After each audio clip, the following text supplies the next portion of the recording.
student, or a businessman, you cannot go about without criticizing people. Criticism is one of the most important things that we do in our daily life. But it's not a really good idea to be very harsh when you're criticizing. So therefore today I have got some very useful phrases for you that you can use when you're criticizing someone. But all of these phrases will help you soften the criticism, which means that you can criticize but at the same time not hurt anyone. So how useful is that going to be for you? So keep watching this session with me. My name is Michelle.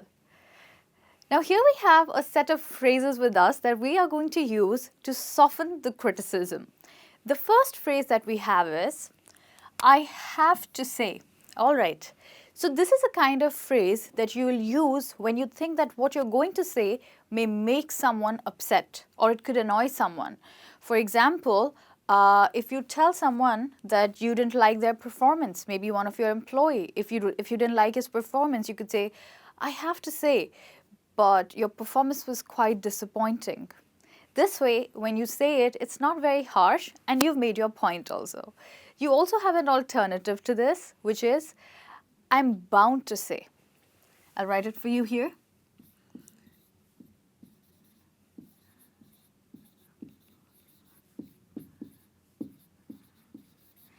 This contraction is short for I am, and when you're speaking, you don't speak the full words, you say I'm. So I'm bound to say that your performance was pretty disappointing. So here you're making your comment and the other person will not feel too bad, although you've made your point. The word bound means same as have, which means that it's a necessity. So it's a necessity that you have to make your comment and criticize the other person. Right, now with this we look at the next phrase, and this is with respect. So this phrase is used when you want to disagree with someone and criticize them.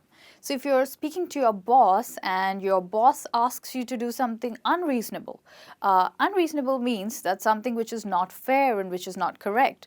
So if your boss tells you to go online and post false comments about him, like, oh, he's such a great boss, etc., etc.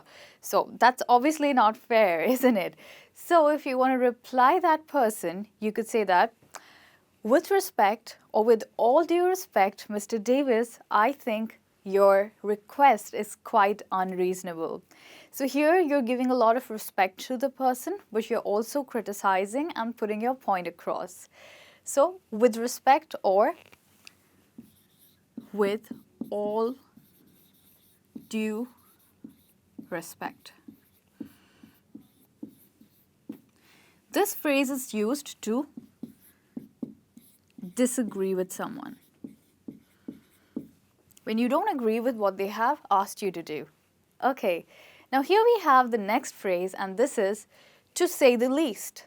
Okay, so the word least talks about the quantity of something, and least, another form of least is less.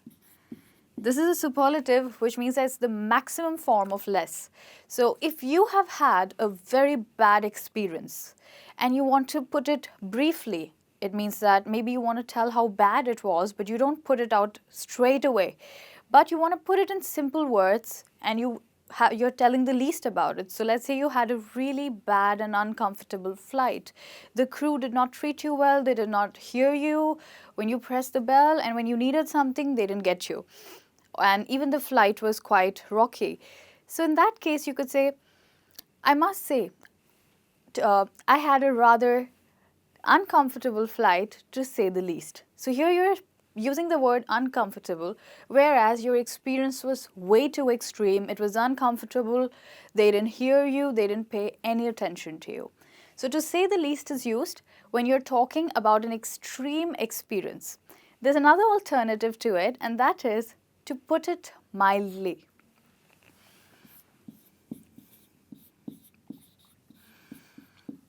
To put it mildly.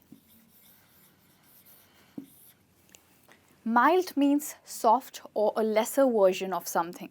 So if you want to tell something that happened with you in a lesser quantity or in a lesser intensity, you could say, to put it mildly. All right, now with this, we move to the next phrase. Shall we say? When do we use this? So shall we say is usually used in the middle of a sentence. In the middle of a sentence.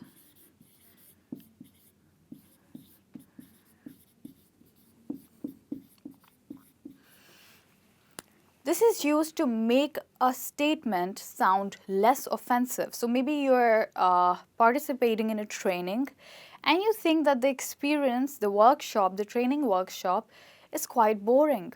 But you don't want to say it out loud and very clearly. You don't want to sound very outright. So that's when you will use this phrase in the middle of the sentence. You could say, the training is, shall we say, quite dull, which means that you're not enjoying it. It's very boring. So shall we say is usually used in the middle of a sentence to make it sound less offensive and less rude. Okay, now here we are at the next phrase, and this is, don't get me wrong. So as you can guess it, you don't want someone to get you wrong, which means that you want them to get you right. This means that you want them to understand the point of your comment. Let me give you an example. If your boyfriend asks you to meet his girlfriend, and maybe three of you went out together, you met her, but when you come back, he asks you for an opinion about her. Like, what do you think about Catherine? What do you think? Did you like her? And you would say, don't get me wrong, I really like Catherine as a person, but I don't think she's right for you. So here you want your friend to focus on the second part, which is that you don't think that Catherine is right for your friend. However, you think that she's a great person. So don't get me wrong is used when you want someone to understand the point of your comment.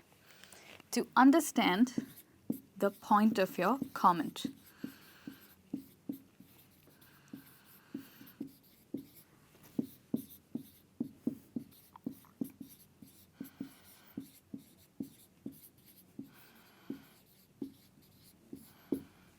So you want someone to get you right and to not get you wrong. Okay, the next phrase we have is, how shall I put it?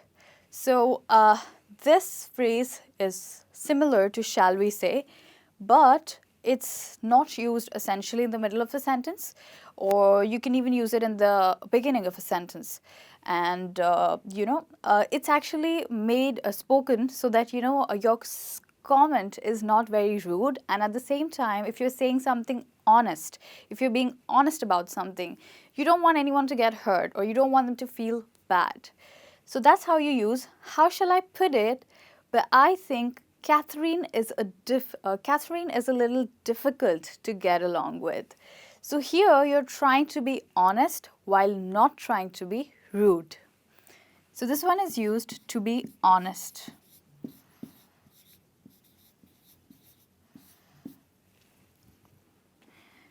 And you could also say, shall I put it this way, that Catherine is a bit rude? So you can obviously say, shall I put it this way? So you could either say, how shall I put it, or shall I put it this way, that Catherine is a bit difficult to get along with. Now we have the next phrase, and that is, without wishing to. So this phrase is used when you are going to tell someone something that they may not like. So we always say it with hurt, with the word hurt. So you could say, without wishing to hurt your feelings, I think you should lose some weight. So here you're making a comment that someone may not like. Obviously, if you're telling someone to lose their weight, they'll not like it at the first instance, but later on they might think that what you said is correct. So you could say, without wishing to hurt your feelings.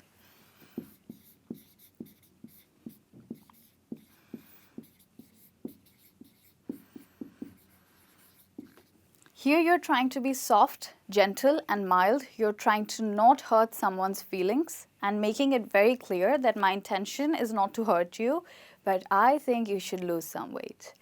Now we look at the last phrase that we have for the day, to be fair. So sometimes we meet people who may have done something incorrect or, recently performed bad, but maybe they're a really good employee and recently they performed bad. So for that person, you will use to be fair in the middle of a sentence to talk about their good qualities while criticizing them. So if you're making a negative comment and you also tell their quality, that's when you use to be fair. An example of this would be, Vicky's performance this time was quite poor, but to be fair, he's a very good employee. So like this, you're giving him a compliment and you're still criticizing. This will make them feel much better. So to be fair is used when giving a compliment with criticism.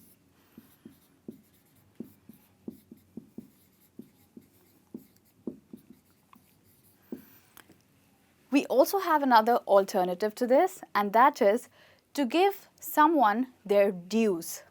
Dues is something that you have not yet paid.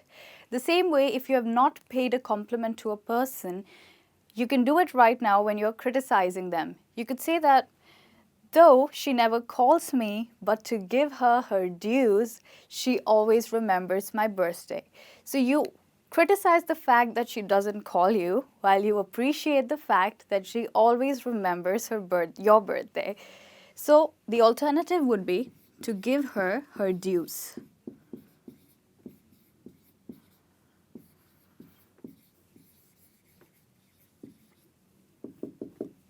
All right.